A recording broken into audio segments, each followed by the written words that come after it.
Hello and welcome to the Comic Conspiracy, episode 449 for the week of April 21st, 2020. My name is Ryan Higgins. Much better than last week, and I pray that we get through an entire episode for once on this podcast, because God knows we've done 450 of them and about 430 of them recorded properly. So let's go for one more. Who's here with me this week? Brock Sager. Kevin. Obi-Wan Kenobi. Obi-Wan. Toby-Wan. Hell yeah. We're recording on the wonderful Zencaster, so third attempt at a stable online recording platform here. Because is there ever does that even exist? Yeah, sure. Discord worked pretty good until it didn't. And didn't Charlie or who said, "Hey, did the bot die?" And you were like, "No, it's fine." I mean, it said it was still recording, so not recording. So if you listened to our podcast last week and you were live in the Discord, you heard the whole thing. If you heard it online, you heard about 40 minutes of it. So I do want to apologize for that, but I'm watching my recording here, and we're good. Minute 20 in, baby. Let's do it. We're good to go. So also, holy hell, guys, I have never been sicker in my entire life than I have been this past month, and there's something about coming out the other side. I still have that very slight little cough, but oh boy, We're polar opposites, dude. When you're sick, you're like, I've never been sicker in my life. Whenever I'm sick, you're like, you're sick, and I'm like, no, I'm not. Yeah, you've been sick for like 4 years, and you think you're fine. I don't know what you're talking about, man. You're like always hacking and coughing and dying, and I'm like, Toby, take a day off. You're like, no, I have a 20-hour day today. I'm fine. But I'm never sick, dude. I don't know what you're talking about.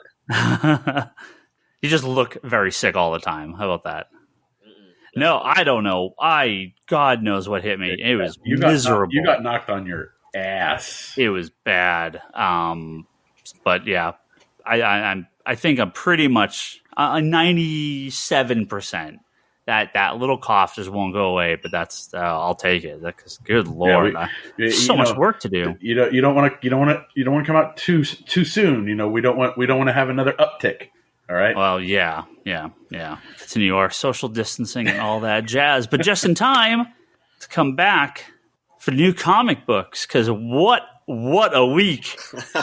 After almost a month of nothing. Oh boy, did the shit hit the fan last week? You thought Comic Hub was bad, boy.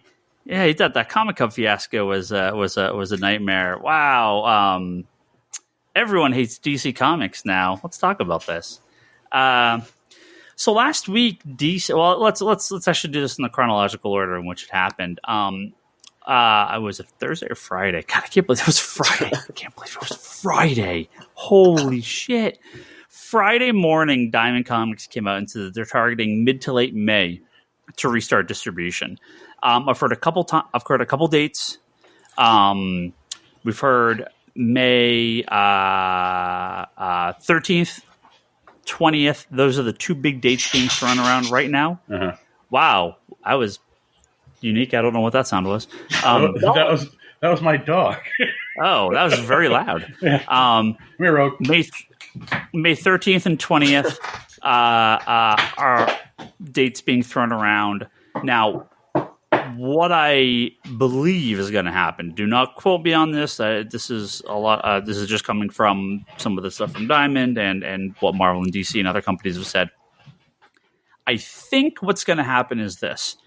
They're going to take all the books that were originally scheduled for April 1st, April 8th, which should mostly be at Diamond, and April 15th brought the publisher. So those are the first 3 weeks, right? Those are the 3 weeks that we are now missing. And the 22nd, which would be tomorrow as of this recording. So we're 4 weeks in with no new comics.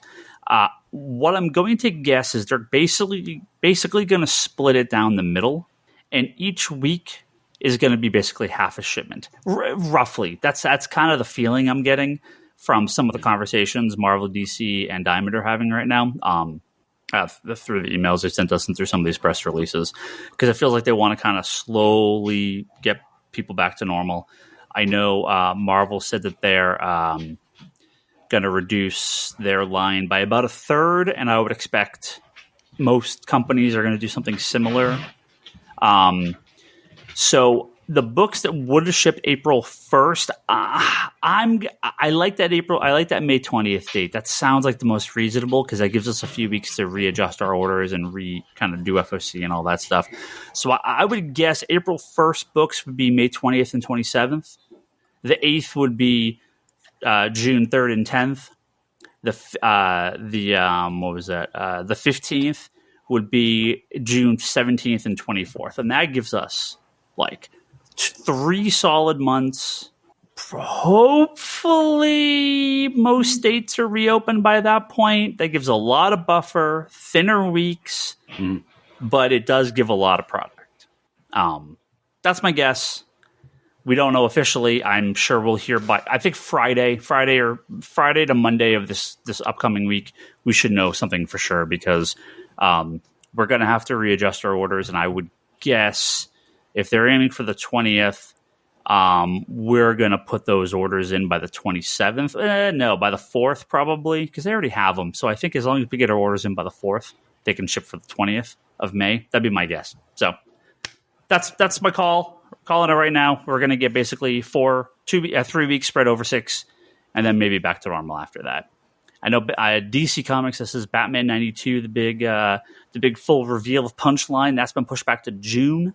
So this gives us through May and then into June again for that book that was scheduled to ship already.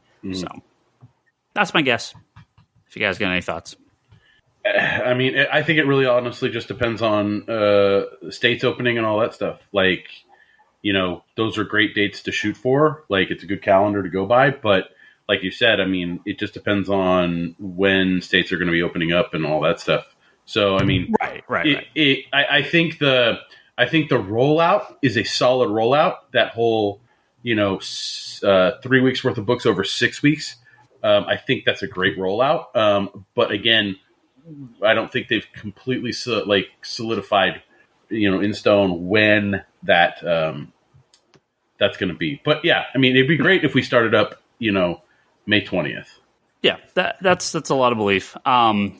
And then immediately after that, DC Comics sent out an email that, boy, if you thought people were mad at Comic Hub, has the shit hit the fan over DC's move. So DC said, screw your May delivery. We're going to get our books into the stores by April 29th. 29th. So yeah. As of this recording, that would be, or actually, I believe April 28th. I believe they actually say April 28th. They're going to push comics to Tuesdays and get them out to us as soon as possible.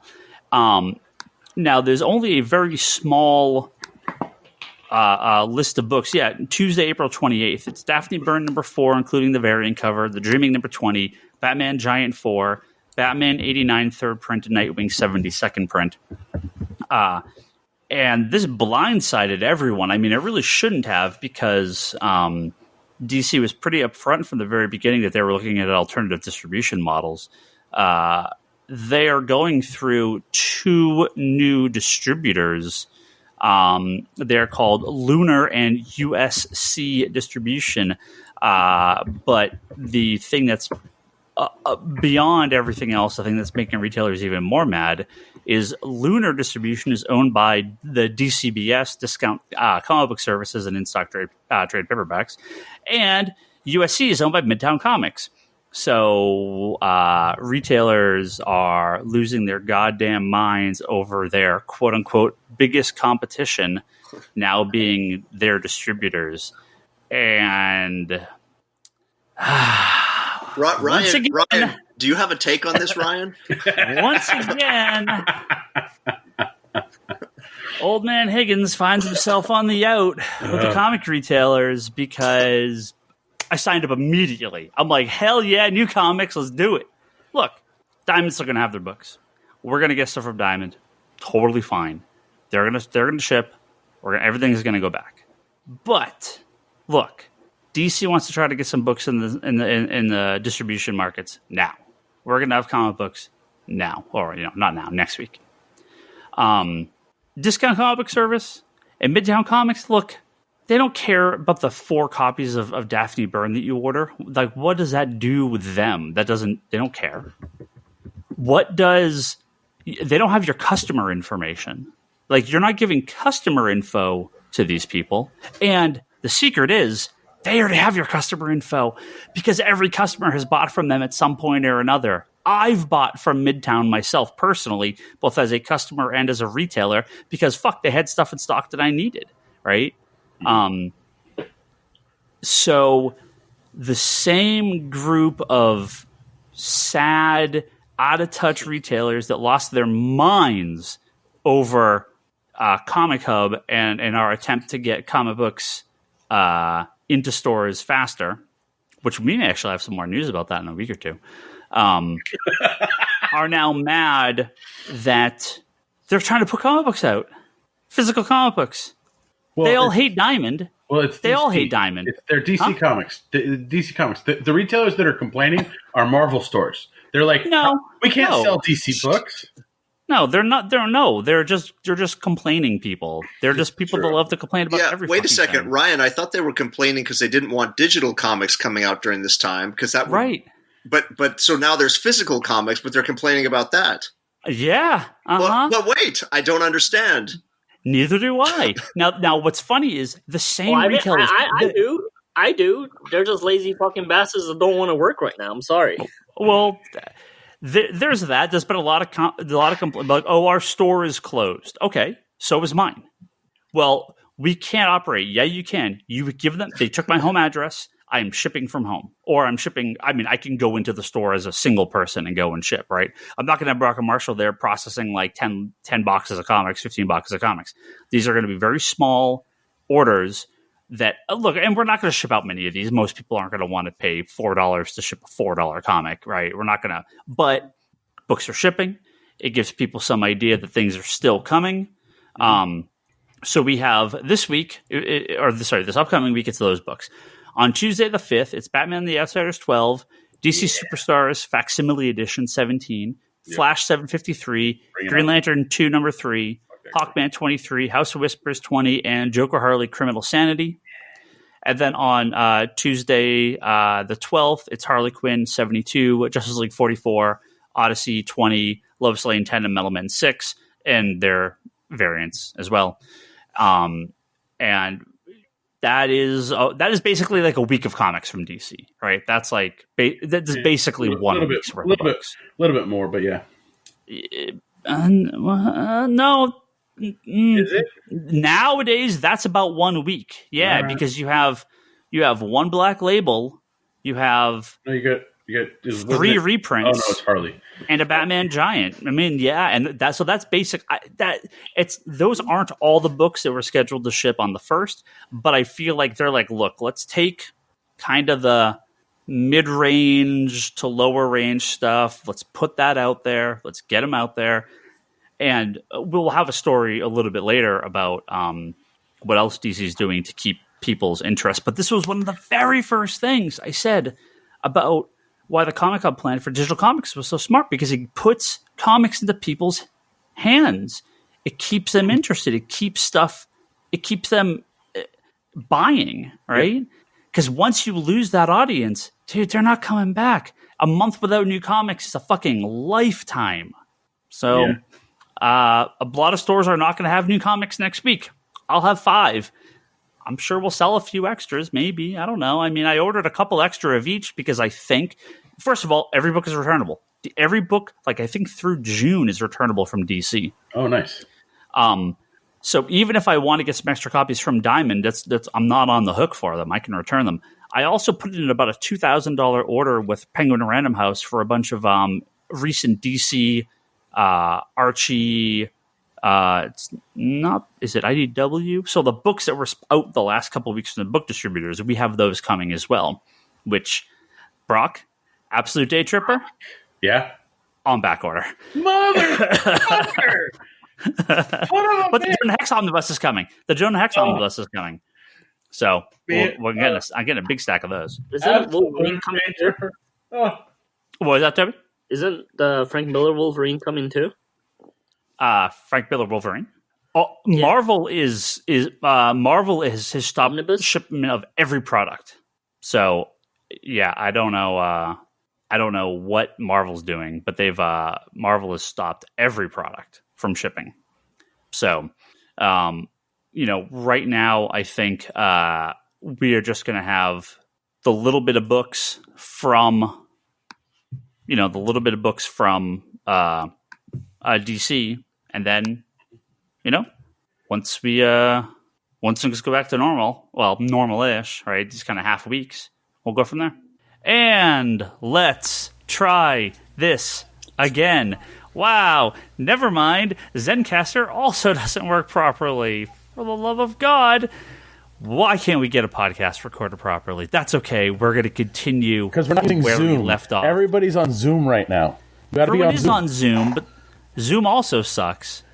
And Zoom is even more problematic for certain members of this podcast than the other things we were using. So, are we going to try Google Meet next time or something?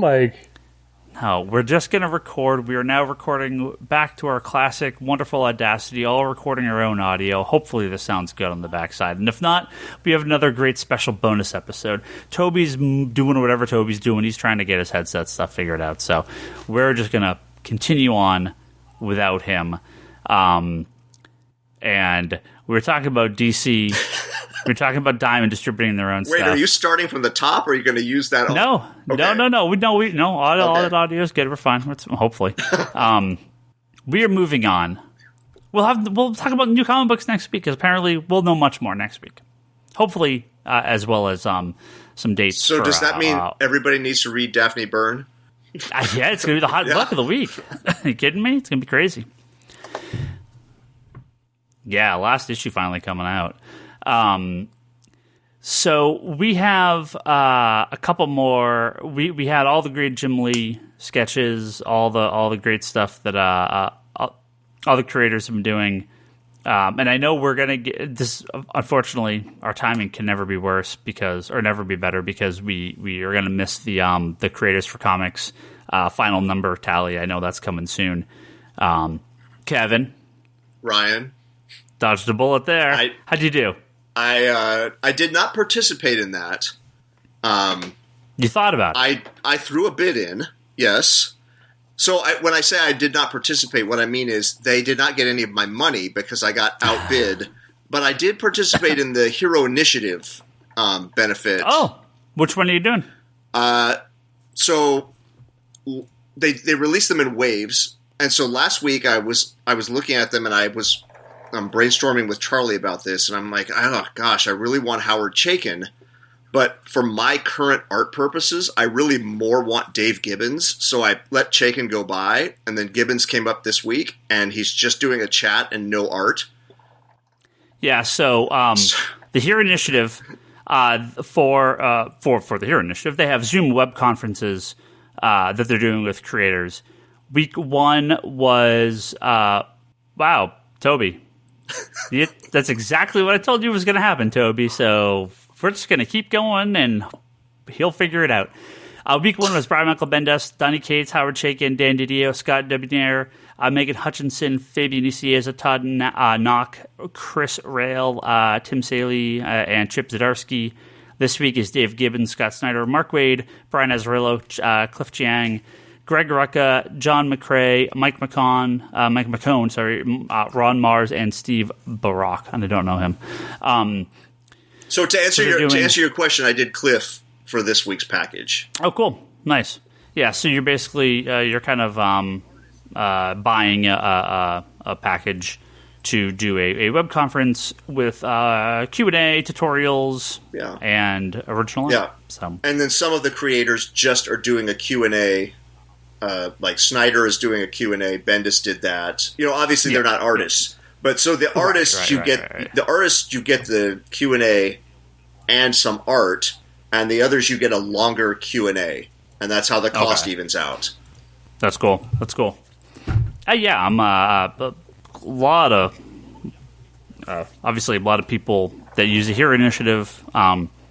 This is great for those people too, because they have like everyone else, they probably have lots of maybe a little bit of lack of income these days on top of their normal problems. Here Initiative, for those who don't know, is for comic creators. Generally, they tend to be older, that have no health insurance and have no source of income anymore, that have fallen on hard times. Although younger people that have had problems that are in the comic industry have also been helped by the by the Hero Initiative in the past. So it's great to see them doing more work. We also have the Emergency Relief Initiative for Canadian comic book shops.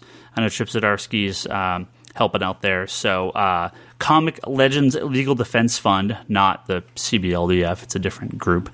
But they're going to do they're going to help Canadian comic book stores. Started with $10,000, and they have a bunch of much like the Creators for Comics and other relief efforts from other sources, like the BINC.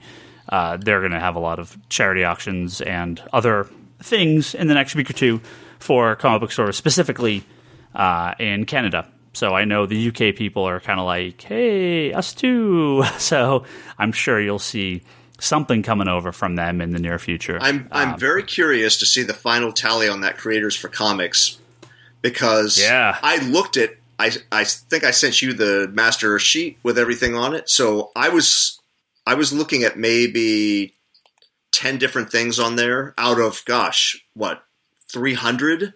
I don't even know. I think it was over 600 at the very end. Yeah. And so it's for a great cause. Let's just say that up front. Like benefiting comic stores. If you call that a great cause, which if you're listening to this, I assume you do. I do. Yes. Anybody in this audience probably would agree. But here's the but. There were some bonkers prices on some of those things. Like insanely outrageous. And I wonder how many of those high bidders are not going to come through. Well, one of the Jim Lee auctions flaked. The Huntress one. So it's going to happen, right? Well, one of the crazy ones that I saw was, and again, some of this was just done for charity. I don't remember what it was. Maybe you remember, but the high bid. Who was it? The high bid was Robert Kirkman. Oh yeah, on the Mitch page, right? Oh, was that? I think it was that. Page? Yeah. Okay, so the Strange Adventure page. He bid 10,000. Yeah, and another person matched that 10,000, and then they sold it to the highest regular person, which ended up being like $1,500 or something. So that person paid $1,500, got it, but the page went for like, $21,500. Yeah. Right. Really, those people could have just gave money by themselves. But I like the fact that they're engaging in trying to get those numbers up and bump those numbers up. So that's cool. I like that. That's neat. It's good to see. I don't know how much we're gonna get. I mean, I'm sure we'll get something. Between what Jim Lee's doing, what all of Jim Lee's friends are doing, what DC donated, plus this. I mean, we got to be into $1 million. We got to be into $1 million by now. So, I have to assume, right? I feel. Oh yeah, Jim's going to bring $500,000 himself. Have you seen the prices on those Jim pieces? Yeah, he's going to bring $500,000 himself. Yeah. Plus the other Art Adams and the others who are in on that. Yeah. They're going to bring in another 200,000, maybe 150,000, 200,000, and then DC brought in 250. And now we have, probably another $500,000 maybe? From Creators for Comics? Yeah, maybe? Yeah, maybe. 400,000? 350 maybe? I mean... Yeah. There was a lot of auctions on there, and there were even people jumping in who aren't even what you would call like a top level pros, just jumping in and throw like, "Hey, I have this original art page in my collection. Hashtag creators for comics. It's up for auction." Yep. So It's really neat. Yeah. So yeah, a lot of good charity stuff being done. It's always great to see. And now we just got to, on a more personal note, they have done the second round of fund, or mostly approved the second round of funding for the small businesses after, all those, $1 billion companies got all the small business funding from the first round, because that's how this works. They're like, oh yeah, by the way, the actual small businesses, we got to give them some money too. So hopefully some of my loan stuff and the PvP and the forgivable loans for Brock and Marshall and myself go through. We were making some money at the store, but every week that percent is dropping and dropping and dropping because we have no new product, right? So, I say it all the time. I'm very fortunate that we have Comic Hub and we're able to sell our backstock online, and that new order of graphic novels should help because a lot of those are spoken for already, and that's going to be a good little chunk of change coming in from that. But it's kind of, it's a one-time thing. But once we get into May and June and July and we start to see those regular shipments again, I'm hoping that it'll be we'll be in good places. Start getting those loan payments paid off and those mortgages paid off and my rent at the store. That's going to be another 6 months of paying off these couple months. But who knows? I mean, again, everything could come crashing down in 3-4 weeks. So yeah. I don't know what's going on. We'll see. But if there's one thing that's happening that is great for our wallets, for all of our wallets here, that is officially San Diego Comic-Con and WonderCon are no more. How do you feel about that, Kevin? Well, obviously, it's the right call. In this circumstance, it's sad to not be able to see everyone and catch up with people. Yeah. But I would dispute one thing you said about that it's good for our wallets, because mine is certainly not. Oh, well, you just took your money that you were going to spend here and now you're spending it there. And maybe even more. Not maybe. Not maybe. Well, I think, the fact that Comic-Con went so far into this thinking that they were going to happen is just... Well, can you imagine the number of conversations and finagling they had to do? Think of the insurance that has to be lined up for that thing. Oh, yeah. And all of the deals they had to be able to back out of. But, I mean, this isn't like Comic-Con's like, meh, we're just not going to do it this year, right? Everyone is in the exact same position. What are they going to do, right? I mean, this isn't even a question. So Comic-Con was not going to happen this year. And again, you have these people that are like, oh, we're going to reschedule a con for August. Fucking dudes, those aren't happening either. Even if a lot of those states start to open back up, sports, conventions, these things are not going to start happening on the regular anytime. Well, can you imagine on a smaller scale, your store is open, but like there's a county order that you can have 4 people in there at one time? Oh, that is what I guarantee you. That's what's going to happen. I will have a face mask and gloves on. Customers are allowed in, but probably one person per 200 square feet per 100 square feet, right? I mean, so that's 5. I could have 5 to 10 people in. So I can't have a sale, right? Wednesday mornings, there's going to be a line. I have people that come with their family. It's like, sorry, you can't bring your family in. Because you'd be every person in the store, right? Yeah, I guarantee you that's going to happen. It has to, at least for the next year, unless some miracle drug comes out of nowhere, or heaven forbid we have testing for every single person on Earth. Nah.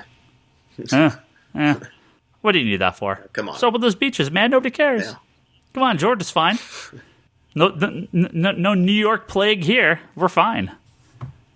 Well, at least Ryan, you went until the next San Diego comes around, at least you went out on a high note last year with the Snyder panel and then running to the airport.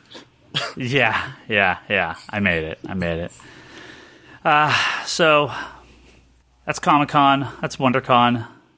Let's talk about some comic books here. How about that?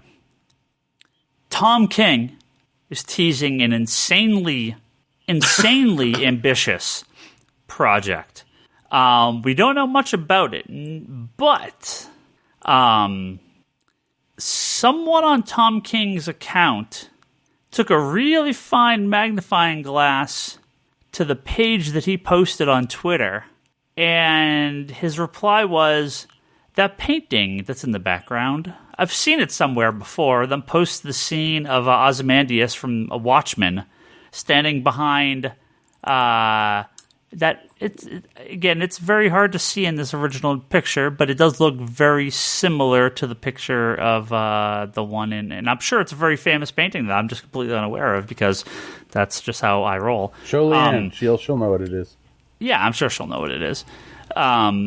So could Tom King be working on something Watchmen related? He has teased he's doing a Watchmen thing in the past. Well, then there you go. Something's coming. So, I mean, it's a very unassuming page. It's a couple people walking into an elevator. But is it a different? It doesn't look like anything. It's a different time, so we don't know who's first and who's last. Well, and it does look like it has that Watchmen-y layout, that 9-panel grid. However, but Tom King also loves that 9-panel grid, so no, he doesn't. He doesn't love that 9-panel grid. He does quite a bit. So we'll see. It was with Jorge Fornes. He did some of the Batman issues of Batman. Yep. So we don't know what it is, but I think DC is going to be clearly taking this time to, maybe reassess some of its upcoming projects in wake of the 5G stuff, and I'm sure some small projects will be thrown to the side. Although Kevin, I have it in good authority that we will see the end of Inferior 5. Thank God. So I just was hoping for a bright ray of sunshine in all this gloom. I just want the Peacemaker story. Fuck the big. Just forget it. Just forget the whole front story. Just give me what tells his name. Just give you the rest of the Peacemaker story in one comic. Because that's all I want. And that'll be the last issue of Inferior 5 when it be called. Yeah, Inferior 5 number 6 is just the Peacemaker story. It's just the Peacemaker. Ryan, I think we should possibly adjust our January 1st Twitter betting thread on 2020. Oh. I don't think any of those things will now be in 2020. Three Jokers. I think Three Jokers is still happening. Right. I think Three Jokers was still on the plate. I think they're going to. That was June. Yeah, it may get pushed back to like July or something, but I think Three Jokers is going to happen. Because BKV had an Instagram post where he mentioned, "Yes, I'm writing more Saga." Ooh, yeah. So finally, well, if something happens between now and then, I'll be happy. But I think Three Jokers is happening, and I think it'll complete this year too. I think there's still enough time. July, September, November. Yeah, November meaning late December. December. You really like going all in on that November window. Well, no, it won't be June. Yeah, they'll push it back to July. Yeah, no, Three Jokers will happen. No, it'll get pushed back to August, and then he'll still be on the par. Oh no, I believe an issue will be out this year. My question is, will it be finished this year? Two out of 3, yes. 3 out of 3. Maybe I'm gonna say yes, but I'm not. I'm not putting the bet. I'm not making the bet official. 2 out of 3. We're happy with 1. Lucky on. We're content with 2. No. Completely lucky. 2 out of 3 is guaranteed. 2 out of 3 done. 3 out of 3. We'll see. Okay. Now, Kevin. Yes, sir. Have you on this podcast for a very special reason because you got a chance to read this. I want to hear your thoughts. Out of nowhere, Ed Brubaker and Marcus Martin decided that they hate the comic book industry and comic book stores. And Ed Brubaker called me personally and told me that he hates me because that's just how comic book creators are. They hate comic book stores. Yeah. They just hate them because Ed Brubaker dared to release a digital comic book. Well, this is probably when I should break the news. I'm not ever coming back to the store because now that I've read digital, once you go digital, you don't go back. You read one digital comic book, so isn't that the fear among certain retailers? You're going to throw those omnibuses you just bought in the garbage, just in the trash. Done. Yeah. Brian K. Vaughan's digital platform, Panel Syndicate, which has been around for a couple years now, out of nowhere, released a new Ed Brubaker, Marcus Martin book called Friday. This is just the first chapter, right? Yeah, this is just the first chapter. So it's Panel Syndicate, when it releases books in the past, is a pay for what you want model. So it's pay. What is the minimum? They don't even have a minimum, do they? No, they don't have a minimum. No. Yeah, so I think you can pay whatever you want. And Marcus Martin, amazing artist, incredible. And I'm, I clearly kill for a print copy of this, but we'll see what happens. Let's hear it. What do you think? So the Panel Syndicate, for those who don't know, they also had released The Private Eye, and the one, oh gosh, the names are escaping me now. So my brain starts to rot after all this confinement. There's the one that they said this is never going to be published as issues, and then it was published as the horizontal issues. It's the one about the illegal immigrants and the alien. I just can't think of what it was. It's maybe a year ago, two years ago. Well, they did the Walking Dead alien issue. They did Private Eye. Barrier, yes. Barrier was the one. Anyway, so if you haven't used Panel Syndicate, basically you go on, you name your price, and you get to download a digital copy in PDF or whatever Kindle format, whatever you want to use. So this was, I thought, honestly, when I ordered this, I thought this was the whole graphic, not like a whole story. I'm not saying that really affected my enjoyment. I thought it was a whole story, so I paid $5 for it. And it's a 30-page first issue. And I'll just start at the end, not the end of the story. In the afterword, Ed Brubaker's essay about it, he's talking about how he'd always wanted to write a young adult novel, but that he ended up in cartooning and comics, and that plan kind of fell aside. So this is Marcos Martin is doing Ed Brubaker's young adult novel, and it's kind of like a more serious version of Scooby-Doo, if you can imagine. Not with a talking dog, but I mean like with young kids solving mysteries that may be supernatural and may not be. And so this is just a lot of table setting and a lot of setting up a mystery, and it doesn't really answer many questions. It just raises a lot of questions. I don't know how many issues this is going to be, but it's a different Brubaker book. I recommend it. Anybody can go on, pay $1 if that's all it's worth to you. Pay $2, whatever. If you want a new comic to read, I'd say definitely check it out, and you never have to come back for another one. But I enjoyed it. I really like that art style, and it's always fun to see Brubaker working in something that's not criminal. Not that I don't like criminal, but I like to see a completely different flavor, and this is a completely different flavor. So thumbs up for me on this. It was fun. Yeah, that's great. But if they go read it digitally, they're never going to come back, Kevin. I know. I'm trying to cost Ryan all his customers so he can just stay home and catch up on all his backlog of shows. Well, much like they also say they're never going to print this stuff. Yeah. They'll eventually print it, just like everything else. Well, speaking in a very similar fashion to Marcus Martin and Ed Brubaker here, another book just got announced coming up. No, I'm showing this. But it's a great book too. Toby, I know Toby's very excited. He already had me order 6 of these, which he'll never take home, so I'll get to put them back on the store shelf and sell them again. That's awesome. Jim Lee's X-Men, the IDW Artist Edition. Toby, tell me you are down. Like, are you going to do like the Comic-Con 2021 like special edition Jim Lee signed version of this? That's what I've been hearing from other people, that there's a special edition. there has to be, right? It's going to be so for people that don't know, the artist edition stuff that IDW releases and other companies have done similar fashion. They are full size reprints of comic books from the original art. So full size scans of the original art. Blue line, whiteout, corrections, notes. Ryan, do you have it on your screen right now?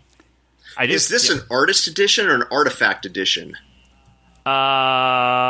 This is artist edition. Okay. So the difference for those who haven't shopped on these, the artist edition has complete stories in it. And artifact is they can't find all the pages because these art pages are scattered all around the earth. Right. And so the artifact is you might get 5 random pages from one issue, 3 from the next issue, then a pinup, and so this is it's funny because the cover is of Jim Lee as X-Men 277. However, it says the artist edition will include the entire complete story from the best-selling comic book of the modern era, X-Men #1.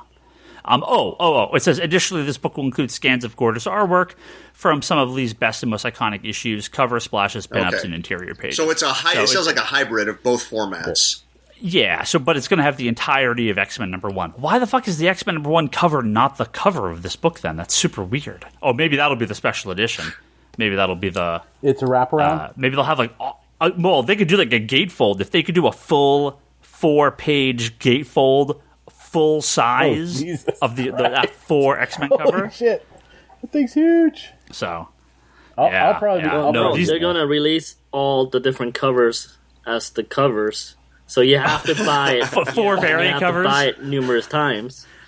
But then since it's a hardcover, you could just display it and you don't have to put it in special cases or anything. Maybe they will. This is a big score. So the question is, who the hell had the entirety of Jim Lee's X-Men #1 art, right? They must... There's no way one person owned that entire thing. I can't... unless it was Jim Lee, right? Yeah. Or unless Marvel had it or something still. I can't... I'm blown away that they were able to piece that entire thing together. That's insane. Yeah, it is. But yeah, these things generally run 150, 175 or so. Some have been more, some have been less, just depending on size. Yeah, Lane one's like 2 and how big it is. But I could see every Jim Lee fan getting this, and God, the con limited one will be. Well, so in a normal year, this would be the New York City Comic Con item.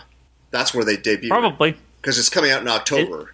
This is October. Yep. So that's what they do. They tie it to a con usually. These books come out in July, April, and October is typically their release, and then you get it at the con. So who knows for the limited? For the limited, edition. So who knows this year? Yeah, so I wonder. I mean, it would be Jim Lee would be at IDW's booth. That'd be kind of weird. Well, when IDW has done tons of these, right? So they've done DC, Marvel, all sorts of companies. So this is outside of their like traditional comic line, right? Because IDW has been publishing like the Superman, Batman, and Wonder Woman comic strips. They did the Spider-Man strips. So they're able to license this stuff in that wouldn't... DC tried to do a few of these themselves, and it just never really took off, I guess. And DC has farmed some out to Graffiti, I think. Right. But I think Marvel's... most of the artist editions have been... Or most of these, artist editions have been Marvel, and Marvel kind of related people, so... Jim Lee's the big get in the modern day. That's for sure. That's for damn sure. It's huge. All right, let's move on to a little bit of a movie talk here before we get to a few Patreon questions. Movies exist? Those things are coming out? Well, no, not anymore. The new dates. So we had the big shuffle. Was that on the stuff that got cut off? Was that last week we talked about the? I don't even know. I don't think we talked about the shuffling because I think that came out right after we recorded. I think there was more shuffling. There's more shuffling this week. Yeah. I'm pretty sure we talked the MCU dates, but I just don't remember if that got cut off or not. But more dates got pushed. Batman got pushed to October 1st, 2021. Shazam got pushed to November 2022, and Flash moved up a month to June 2022. huh? Okay. I mean, that movie's never Yeah. happening, so whatever. Yeah. You can put whatever date you want on it. Like, sure, it's coming out next week. Oh, like it didn't. Wonder Woman and Suicide Squad still set for their August 20th and August 2020 and August 2021 dates, but I would not put money on Wonder Woman coming out in August. Would you put money that you could watch it in August, or you would say it won't be in a theater in August? If movie theaters are still shut down, like in June, like June-ish, like mid-June, everything is getting released digitally. They can't, right? I mean, they've already pushed back so many big things. There's no way they're going to keep pushing more and more and more. Right? They need that money somehow. I just can't believe that they would go 6 months with no new, because like that's, you know, talking about Scooby-Doo, right? They just released that Scooby-Doo movie digitally. Was that today, right?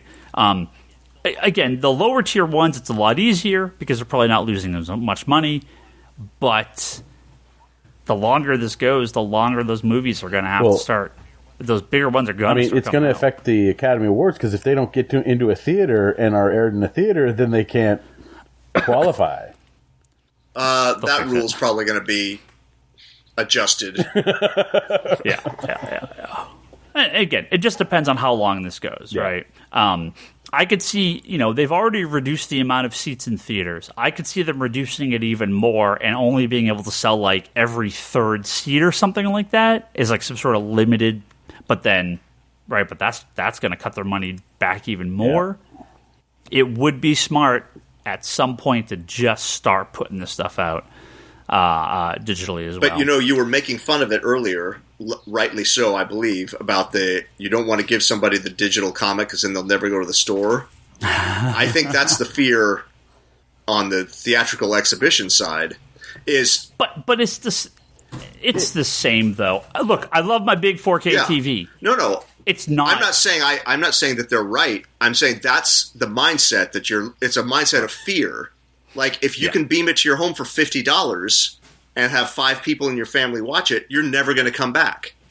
But are those people of 5 going to the theaters now anyway, right? I mean, I think the people going to the theaters is us. It's smaller groups. It's big stuff. This is happening already. I don't think anything is going to change. I would see every superhero movie in the theater tomorrow if they started showing them again. I mean, pandemic aside, right? I don't want to watch Wonder Woman here. I will if that's how it comes out. I absolutely will. Are you going to have a watch party at your house if that's the case? Or are we still... No, because I don't want to get coronavirus from all you nasty people. But the spiders will watch. But I just don't...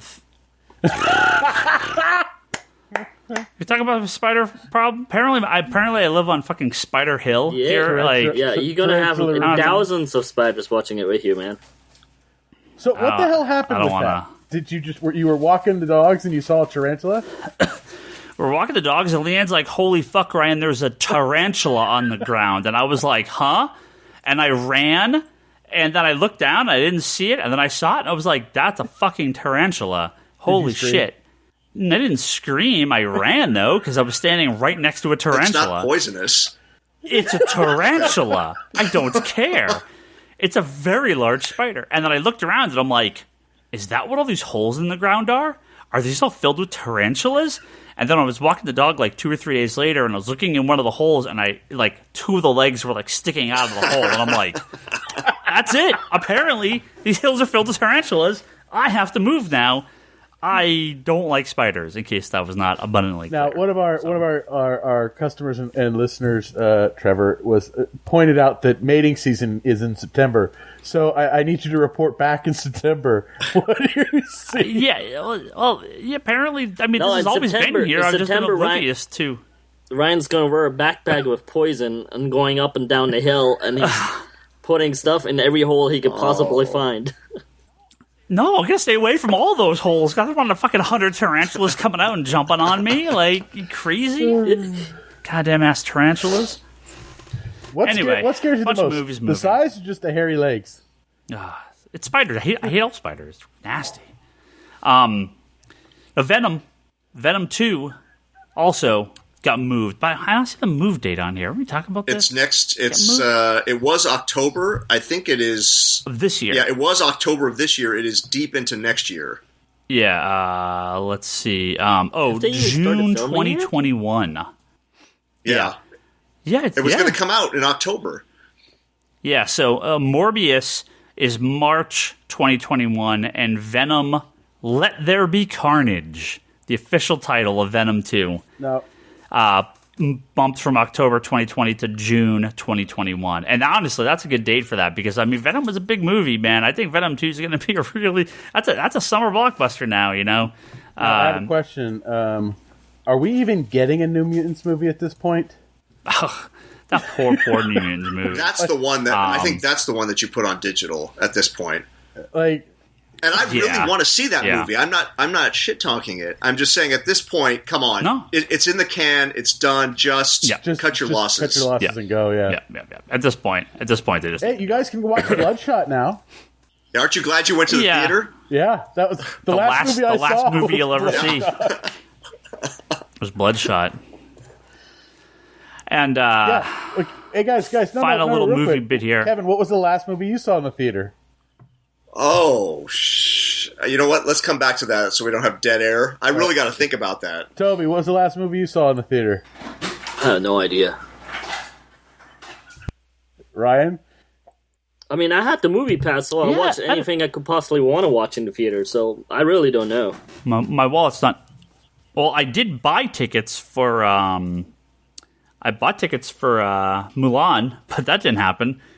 I don't know. My Cinemark app told me what the last movie. What was the last movie you saw in the theater? You're right. I could actually look in the app. Leanne's thinking. Wow, it's been that long, guys. Well, I'm launching that app now, and it's like starting up an old car that's been in a garage unused. It's super slow. Yeah. What was it? Was it Harley Quinn? It may have been Harley Birds Quinn. of Prey? That may have been the last movie. Yeah, Birds of Prey may have been the last one. Because that was February, right? Yeah. Yeah, I think that was for me too. I think Cinemark just took their app offline because it doesn't load. Yeah, mine either. Yeah, they're like, what do you need us for? We're just going to save our bandwidth. Toby. Yeah. What do you got? Harley Quinn on February 8th, Harley Quinn on February 4th, Parasite on February 4th, The Rhythm Section February 2nd. I don't even remember that. And then The Gentleman, Uncut Gems, Knives Out, Bad Boys for Life. There you go. That's a good one. And then Weathering with You twice. But Harley was the last movie you saw? Yeah. That sounds about right. Although it is, AMC doesn't even load the pictures of the movie posters anymore. It's kind of weird. Yeah. It doesn't surprise me. Yeah, like, I think I literally snuck in at the last moment to watch that movie. Because I think Friday was when they closed everything down. It was pretty crazy. Yeah, it was like one of the last movies, yeah. And finally... Never finally with the Justice League Dark movie, which became the Justice League Dark movie, is now becoming the Justice League Dark TV show on HBO Max. Maybe. Right. We'll see. You'll believe it when you see footage? J.J. Abrams' Bad Robot production is going to develop Justice League Dark into a TV show set in the Justice League Dark universe, I should say. So we don't exactly have any more info on this, but clearly Justice League Dark is something they've been throwing around for a long time now. Never quite got started, but I would love to see them do something with Justice League Dark, even if it's just Zatanna or maybe the return of a Swamp Thing show or something else. But should they bring Matt Ryan over from? Of course, yes, of course, obviously. Matt Ryan, just go. Different universe, of course. Play it differently. Play it darker. No, that's from the movie universe. It's going to be Keanu, man. Oh gosh, bringing the multiverse in. John Constantine. All right, that's our news. We got through it. I'll merge these two recordings together, and we'll figure out, like, if we're just going to stay with our Audacity going forward, the old tried and true. We got some Patreon questions to wrap us up. Let's get to a few of these. Now, I did use the Rowdy Piper Classic poster back in action for our Q&A question this week. Now, this is a question. Now, Toby's going to have to answer this one. Wait. Because I don't know it. I can't believe I heard the words Roddy Piper coming out of your mouth right now. Yeah, you're like a non-wrestling fan. You know, Back in Action? Like 80s action movie?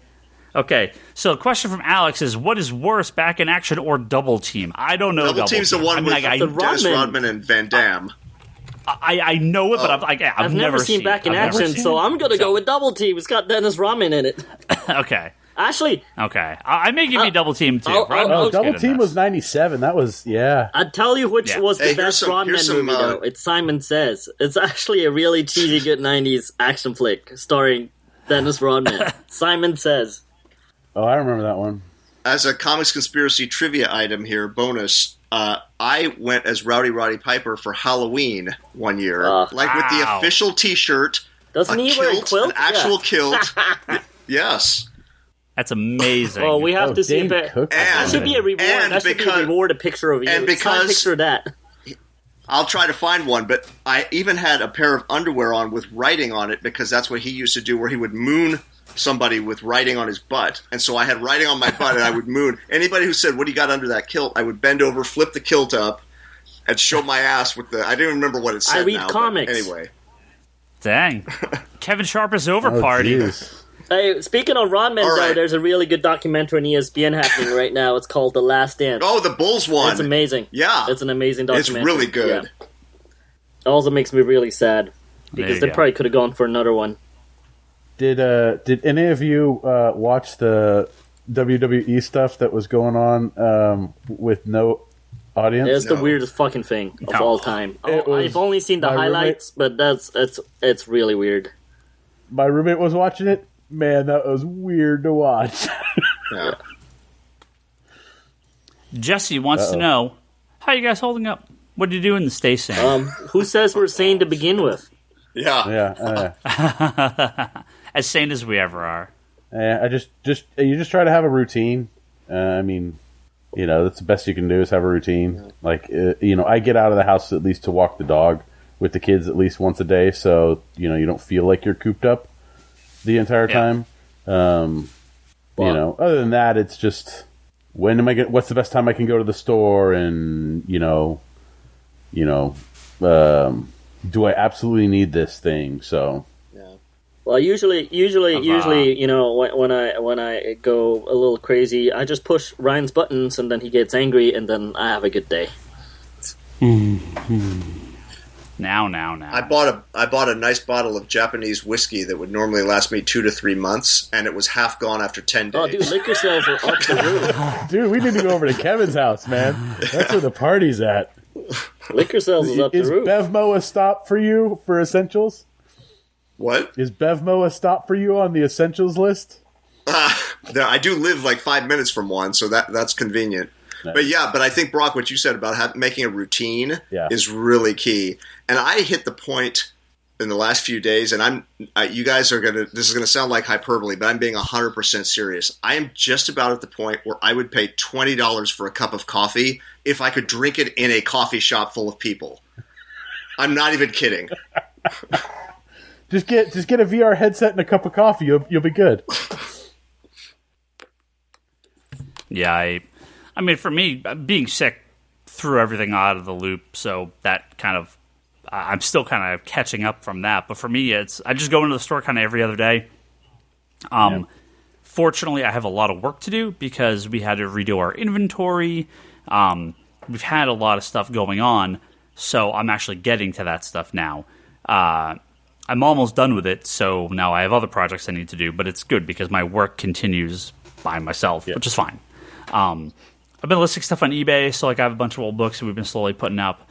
I am going to try. I gotta move a few things around, but I'm going to try to do a bit of a live stream tomorrow on Twitch. Bust on my old Twitch channel. Gonna go out into the Let's Chat section, and I got a stack of 500 bags and boards in the garage, and a shitload of comic books that need to be bagged and boarded. So I'm going to bust out my comics and talk to whoever comes in and do some bagging and boarding and taping and, flip through some my old classics. So, give it a try one time. What see how it time works. is this happening? Pacific? I don't know. Not sure. Well, keep in mind, anybody who's hearing this is going to be hearing it on the day of the Twitch. Yeah. Afternoon-ish. I don't think I'm going to do it like in the morning. I'm not late, so you need to Mr. Rogers it and like walk in and put a new pair, like take your shoes off, put a new pair on. Well, the problem is like the camera. Like you guys are seeing me on camera, you can't see down though. I have to like push the camera way back so you can see the books. So I'm going to have like the headset. I'm going to have like the mic and the chat and everything here, but I need people to be able to see the books that I'm going through and see what I'm doing. So maybe I'll mount it up top and down. I don't know. I'll figure it out. So I'm going to try to mess around with that a little bit tomorrow. From Josh, he says, is there a book considered classic that you've reread and felt it just wasn't that good? I'm rereading Crisis on Infinite Earths, and I remember it being better the first time I read it.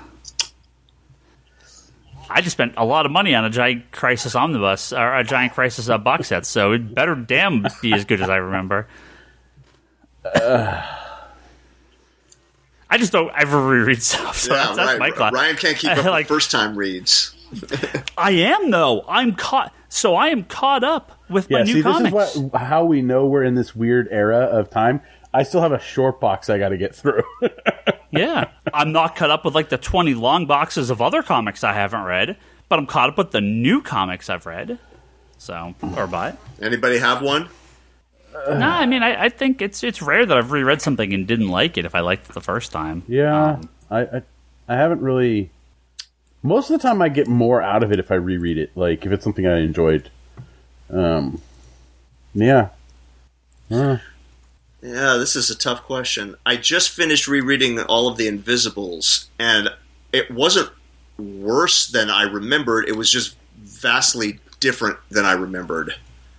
But that doesn't really answer his question, but that's the closest example I could think of, is I just had a completely different reaction than the first time, but not a worse one. Yeah. Reading Invisibles in like 1995, you're like, oh my God. Right. And now you're like, oh, yeah, I mean, this is just what comics are, right? Yeah. Like, it just, the world has caught up to Invisibles. Reading Invisibles in a pre-Matrix world is very different than after. Yeah, like I think if I went back and read Transmetropolitan now, I'd be like, it's not going to grab me or be in my face as much. Like, similar to like Preacher, because you've already had those moments there. Still good though. They're still good books, but you know the Meat Man, you don't get that. You're never going to get that again. That bam, like this is the. Yeah, well, I mean, you can't really be shocked a second time, but it is still. I mean, it's still. And to be fair to his question, some parts of Crisis are a little creaky, but Crisis is not a good comic book. No. It's an amazing experience. Yes, yeah. The art is timeless. Right? Yeah, I don't read Crisis. I wouldn't give Crisis to like a person on the street and be like, you should read this. You would love the comic book medium, right? That's not what that Crisis is. The same could be said for the Crisis big events special on TV. Oh, the TV? Yeah, I mean, because I had one of my normals watch it, and he was like, "What the fuck? This is a giant piece of mess, right?" Yeah. So I was like, until I started explaining all the little things to him, he goes, "I guess I could see that, but no, it was a piece of shit." I was like,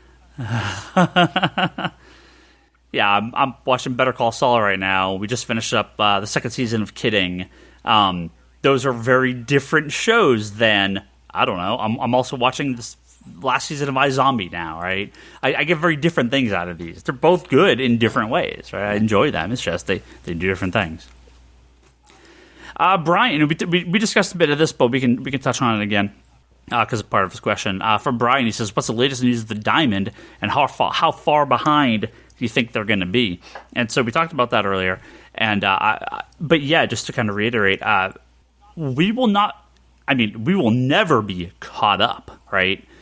We will always have this missing time. There's basically going to be, I'd say, roughly 2 months worth. Even though books are going to start shipping, they're going to be on such a slow schedule that a solid 2 months, if not more, we will just be missing forever for comic books. So, whatever. I mean, we'll get back to normal, but they're never going to make that time up. They're not going to ship more books to make up time. They're going to ship less to pad it out. Issued a challenge to Marvel. No, they will. No, they've already said that they're going to ship. They're cutting a huge chunk of their line. They say one thing and do another. If it makes them money. But that's the whole problem, right? It's not, because no one is going to order those low tier books. They understand. So, but yeah, I think we're just gonna July-ish. I would think we'll be kind of back to normal, but not before then. We're gonna have pretty small weeks in May and June. And finally, this is from Christopher. He had asked us last week as part of the Patreon stuff to get caught off. So if you're there for the live stream, you've heard it. If you listen to the recorded audio, like most people, you didn't hear this question. So I did want to touch back on this, though. He wanted me to re-answer it. He says, with the inevitable and unfortunate permanent closing of many shops over the next few months, do you see the industry consolidating into a survival of the fittest mode, with the largest shops being the last ones left, losing the culture of being able to geek out with kindred souls at your local comic shop? Where do you see the industry in 2 to 3 years? Will upstarts be able to open up new shops to fill the void? Do they have a chance of being successful? Be safe, guys, and thank you for being the voices of us few. Oh, thank you. You're welcome. I think bad shops will close. I think bad shops are going to close anyway. Yeah. All right? That's kind of the answer I think I gave last week.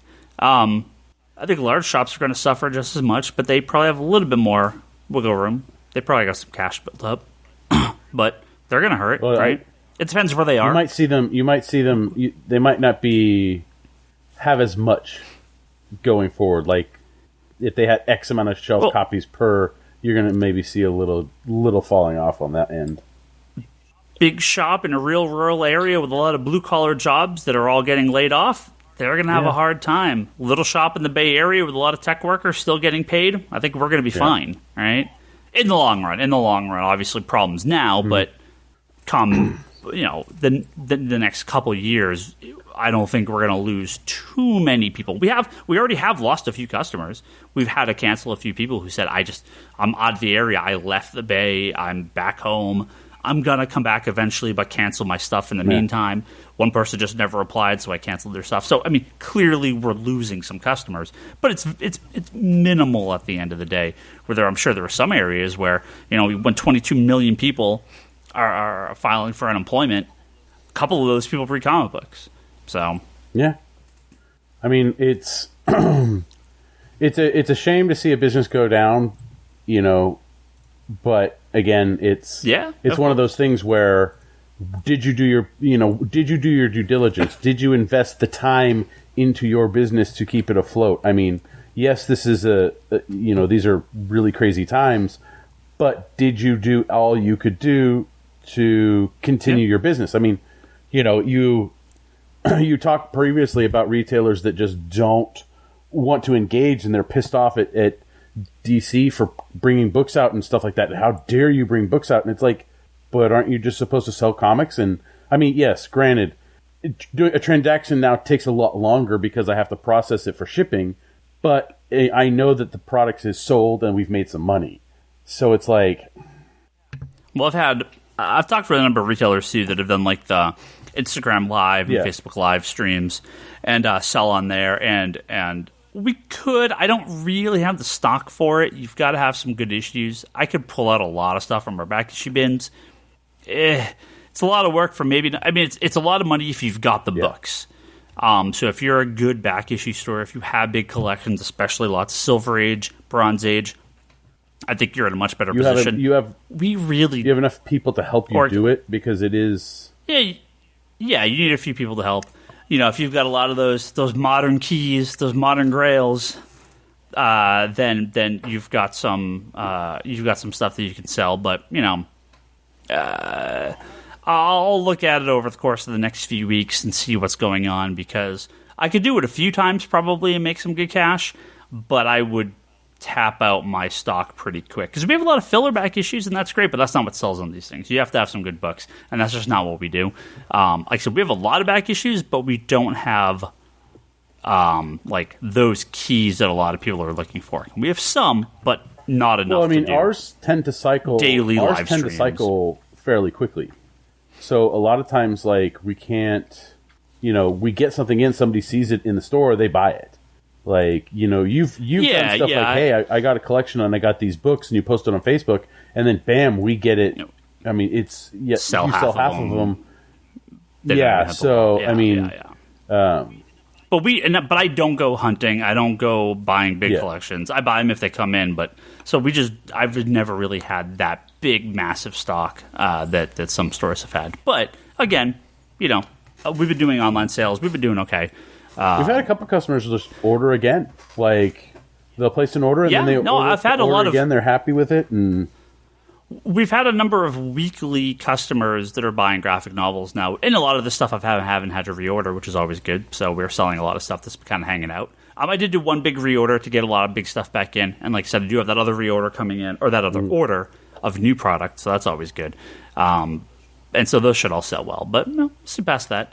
But yeah, I think clearly this is going to kill some stores. If you were on the edge, you're done. Look at Lee's Comics, right? Shop up the road from us closed first day of the shutdown, but he was going to go anyway, right? Yeah. I mean, that's a big, long-time shop that's been around for almost 40 years, but just wasn't doing it in the modern day. So, I think that's going to happen more. So we're going to, estimates have been 20% of the stores are going to close. I don't know about that.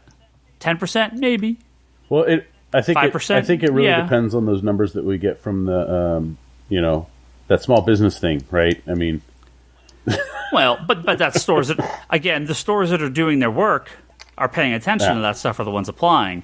The stores that have no idea what they're doing, they're not applying for that because they don't even know about it, right? If you're not on Twitter, you don't know that they just got up $400,000 for charity, right? So if you're not on social media, you don't know the stuff's out there. So there you go. I wouldn't worry about the industry as a whole. It's going to be we're going to have quite a few funny sales charts for the next few months, though. Not too much sales charts going April on from sales charts. What's the top books April. in April? Yeah, nothing. Yeah, Daphne Byrne, number 4. Bestseller of the month.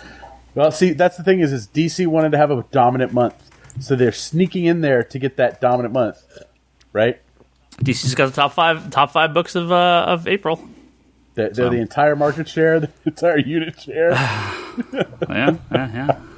It's going to look bad for so Diamond's going to have to delay releasing their sales charts because Marvel isn't number 1, so I have to push that back. Well, are we going to get sales charts from Lunar and the other place? No. All right, that is it, folks. Here's one last tidbit. Oh yeah. Oh yeah. This is quick. To go. So I have watched an ungodly amount of live art streams, live comic auctions. I think I'm going through con withdrawal. So tonight, this is how bad it's become now. Let me check the date that we're recording this. It's April 21st. This is how bad it's gotten. I was watching Rob Liefeld's Instagram live stream selling various Deadpool covers. That's all he was selling. Just Brock, it's desperate times. Why? Okay, but hold on. You could watch that Tiger thing on Netflix. No, listen. I tuned in for like 5 minutes just to see what he was selling. So he's just going across this table like, here's lot A, it's this cover. Lot B is this, and you just type your comment and what you want to bid. Okay, is it original art he did, or is it just it's comics? It's comics. Okay. So there's a little column next to the video where people type in, I claim lot C, whatever. And by the way, Rob is charging $15 to ship a single comic book. What? So Brock, what? I don't know. Anyway, okay. So LD Exterminator jumps in. Oh, on that? No, okay. No.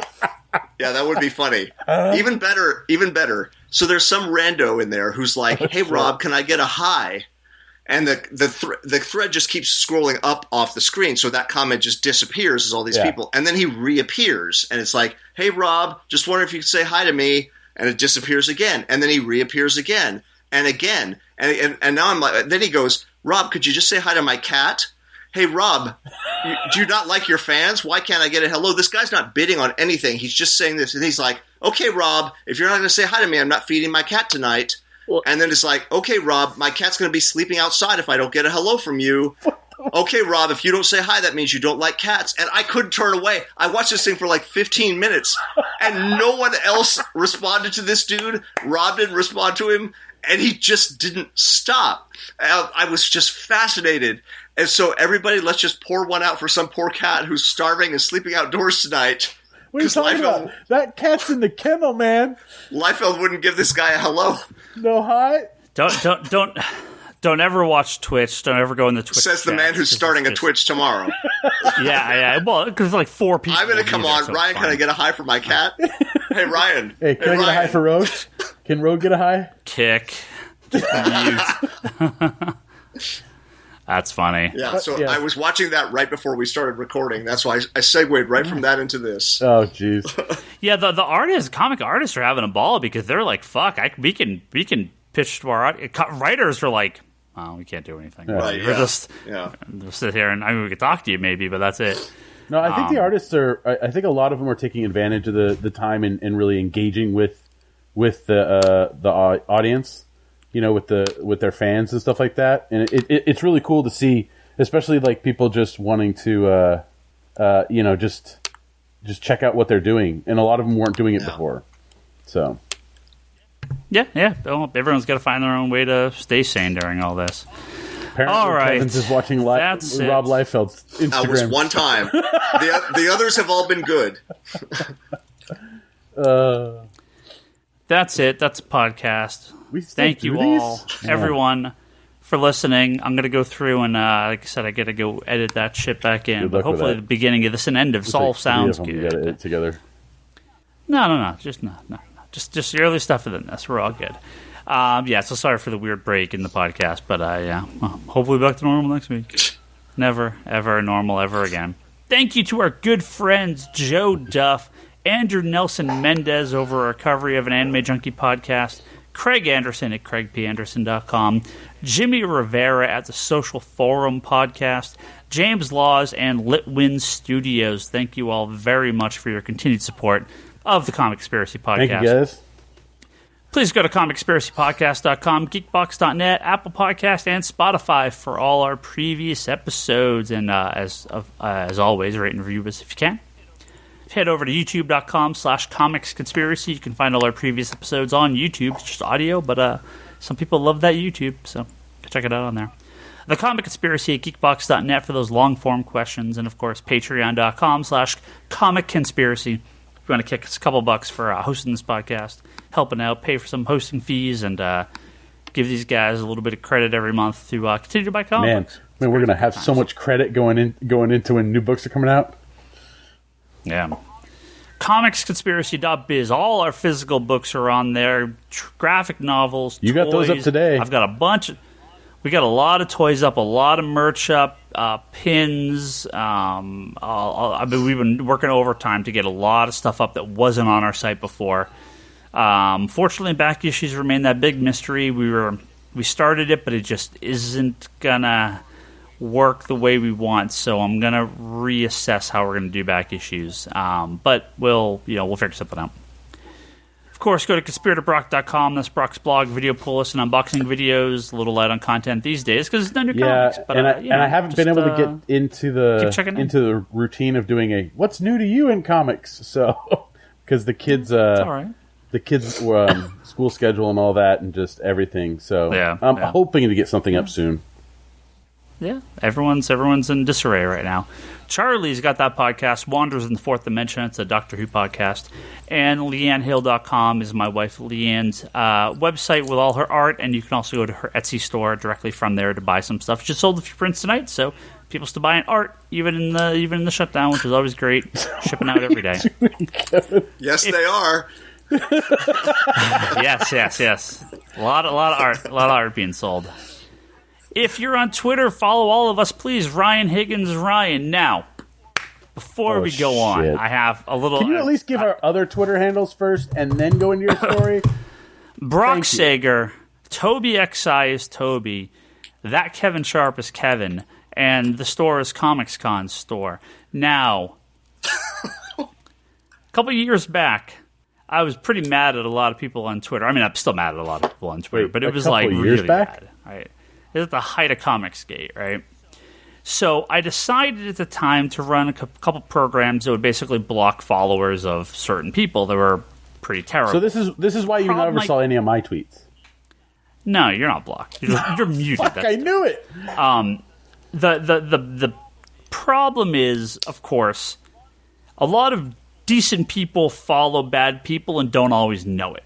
So I found myself, I kept running into blocked accounts that I actually didn't want to be blocked. So I took the unprecedented step of deleting my entire Twitter block list. That took like 17 hours to process, okay? I did not realize how big this block list had become over the years. So, there's a chance you're listening to this podcast and you're like, that fucking Ryan Higgins guy has me blocked. Now you're not blocked anymore. Yeah, you could. Okay. One person is blocked. At Real Donald Trump, because I have to draw the line somewhere.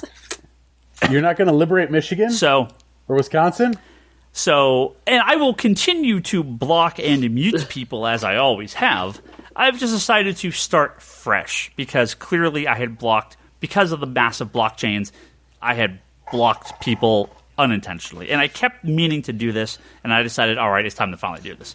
So, look, if you believe me some asshole Vermonter on Twitter, and you have hashtag Comicsgate in your account profile, you're getting blocked again, right? I mean, I'm not going to not block people. I needed to unblock people that I didn't want to have blocked. So, there you go.